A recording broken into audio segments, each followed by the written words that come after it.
Hello from Hardwick Hall, a fabulous country house here in the county of Derbyshire, smack bang in the middle of England.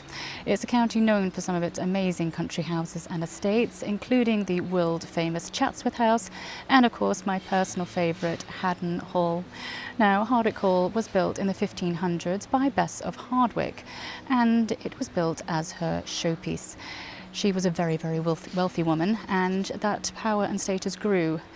She didn't really start off with a great deal of money, but with each marriage, she went through 4 marriages, and with each marriage she grew in power and status and wealth. Enough so that she became the second wealthiest woman in the whole of England after Queen Elizabeth I herself. And it is said that Queen Elizabeth used to come to Bess to borrow money. So that is how wealthy she was. So this house was built as her showpiece, as a very flashy display of her money and power status. So all 4 sides of the house are covered in glass, which at that time of day was exceptionally expensive. And that's how the saying Hardwick Hall, more glass than wall, came about. As you will see in a minute when I take you round to the front of it. Inside is one of the best personal displays of tapestries in the world, personal collection, should I say, of tapestries in the world. The whole house is just a big show of wealth. It is incredible, so let's go inside and take a look. And here we are at the side of the house, so you can get an idea of just how many windows there were on this building. A major show of her wealth. Up on the top there you've got ES. You've got her initials all over, Elizabeth of Shrewsbury. Again, another little power move. You can't be in any doubt of whose house you're about to enter. Such a stunning house. I wonder, do any of you recognise it as being the set of Malfoy Manor? Because this was the Malfoy's house. Okay, let's go through to the front of the house. Oh, there's Nana and Grandad straight ahead. Looking at this fantastic tree. Look at it.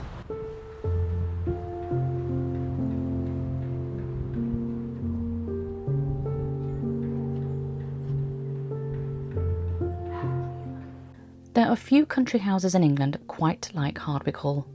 Standing proudly on a hilltop in the Derbyshire countryside, with its enormous walls of glass catching the light, Hardwick Hall is one of the most recognisable Elizabethan houses in the country. But behind this extraordinary building is an even more extraordinary woman. As I mentioned, her name was Elizabeth Hardwick, better known to history as Bess of Hardwick, and the story of her life is one of ambition, determination, marriage, wealth and power.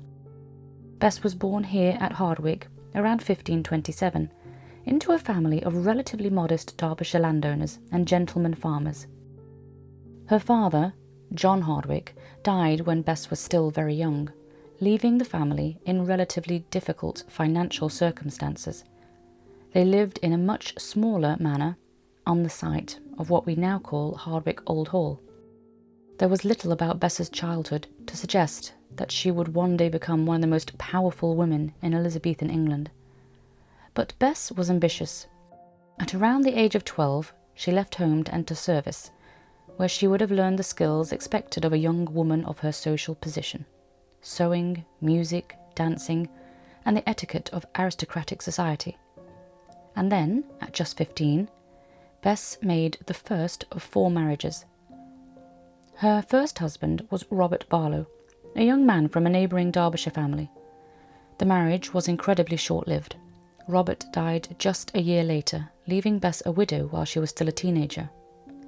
But this was only the beginning. In 1547, Bess married for a second time to William Cavendish, and this marriage would transform her life. Cavendish was considerably older and already a wealthy and well-connected man who had worked for the crown. Together they acquired the Chatsworth estate and began building a new house there, the beginnings of what would later become Chatsworth House that we see today. They had 8 children, although only 6 survived to adulthood. When William Cavendish died suddenly in 1557, Bess inherited a substantial fortune, and rather than retreat into widowhood, she used that wealth to increase her influence. Her third marriage was to Sir William St. Lo, a wealthy courtier and captain of the Queen's Guard. It was through him that Bess became closely connected with the court of Elizabeth I. Indeed, Elizabeth herself appointed Bess to the position of Lady of the Privy Chamber, bringing her into the Queen's inner circle. For a woman who had begun life in a relatively modest Derbyshire family, Bess had now entered one of the most exclusive circles in England. When St. Lo died in 1565, Bess inherited most of his fortune too. And then came husband number 4. In 1567 she married George Talbot, the 6th Earl of Shrewsbury, one of the richest and most powerful noblemen in England. Bess had finally reached the highest levels of Elizabethan society. She became the Countess of Shrewsbury and one of the wealthiest women in England. But Bess wasn't simply accumulating money, she was building. She was involved in the development of Chatsworth, and eventually she turned her attention back to her childhood home here at Hardwick. In 1583 she bought the estate from her brother and began transforming the old family house. This became Hardwick Old Hall. But Bess wasn't finished. After the Earl of Shrewsbury died in 1590, Bess had the wealth and freedom to create something even more ambitious. And so, beside the old house, she began building an entirely new one, Hardwick Hall. Construction began in the late 1580s, with the celebrated mason and designer Robert Smytheson working closely with Bess. And the result was unlike almost anything that had ever come before it. Rather than building a traditional medieval-style country house, Bess created a spectacular Elizabethan mansion influenced by the latest ideas in European architecture. It was symmetrical, enormous, and incredibly light. And perhaps its most striking feature was the glass. As I mentioned, Hardwick Hall has so much glass that it became famous for the phrase, "Hardwick Hall, more glass than wall." And glass in Elizabethan England was extraordinarily expensive, so this wasn't simply a practical design choice, it was a statement. Bess wanted everyone who approached Hardwick to understand that its owner was wealthy, powerful, and important. The house was designed to be seen from a distance, standing high above the surrounding landscape like a monument to her success.